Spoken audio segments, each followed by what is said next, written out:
السلام عليكم، مرحبا بكم معايا. اليوم ان شاء الله نشارك معكم طورطيه كتجي زوينه بطريقه سهله وكتجي بنينه. كنتمنى تجربوها. عندي هنايا بطاطا، هي عندنا بطاطا مقليه ولكن ما قليتهاش في الزيت، درتها غير في الفران. ها نتوما قطعتها طريفات صغار ودهنتها بالقليل من الزيت وشويه المليحه ودخلتها للفران، راه كتجي زوينه. وعندي هنا 2 بيضات، وغادي نحتاج عندي هنا واحد الطاقير ديال الفرماج، اي فرماج كان عندكم. وعندي هنايا الربيع واحد شويه، وعندي هنايا الزيتون مقطع واحد 6 زيتونات 5 زيتونات مقطعين. عندي الملحه لي بزار، وغنحتاج زيت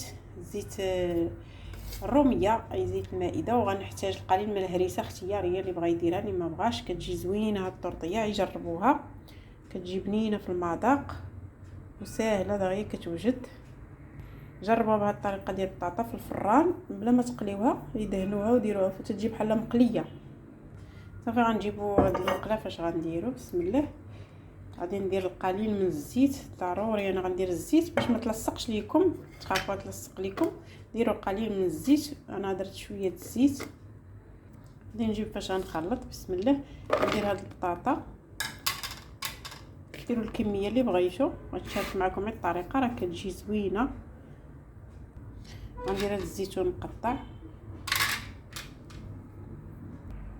وغندير هاد الربيع هذا، وغادي نحك هاد الفرماج. اي فرماج كان عندكم، واخا يكون عين مثلث ديروه ماشي مشكل. فرماج حمر اللي متوفر عندكم ديروه.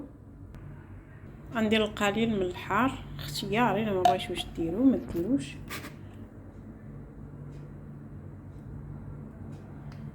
ها هو حكيت الفرماج. دابا غندير البيض. درت البيض. دابا غنزيد الملحه على حسب الذوق. انا حيت دايره البطاطا فيها الملحه ما غنديرش بزاف.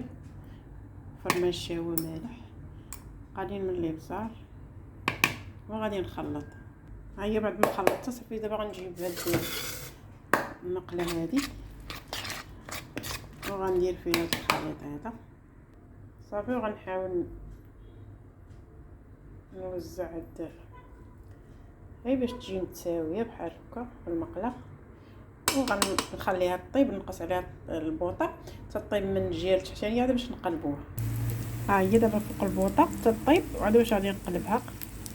هانتوما دابا غنقلبها. درت واحد الطبسيل يكون هكا قد المقله، ولا المهم اي حاجه قلبوا فيها. ها هي قلبتها وغادي نرجعها للمقله. ها هي رجعتها للمقله تحمر من الجهه الاخرى، كتجي زوينه بزاف. جربوها. وما تنسوش الاشتراك في القناه مطبخ حفيظه للمبتدئات. فعلوا الجرس باش يوصلكم ديما ان شاء الله الجديد، وديروا ابوني وديروا لايك باش العائله ديالنا ان شاء الله تكبر. بقاو جاوبوني في الكومونتير على الفيديوهات، كتجربوا الوصفات ديالي كيفاش كيجيوكم. كنجيب لكم وصفات اللي زوينه وسهله وفي نفس الوقت بنينه. وحتى المقادير كنعطيكم مقادير قليله، بامكانكم نتوما تضاعفوا المقادير. ها هي بعد ما حيدتها من المقله شتو كتجي زوينه. انا غادي نقطعها كتجي زوينه. ها هي بعد ما قطعتها شوفوا كتجي زوينه. هانتوما كنتمنى تجربوها.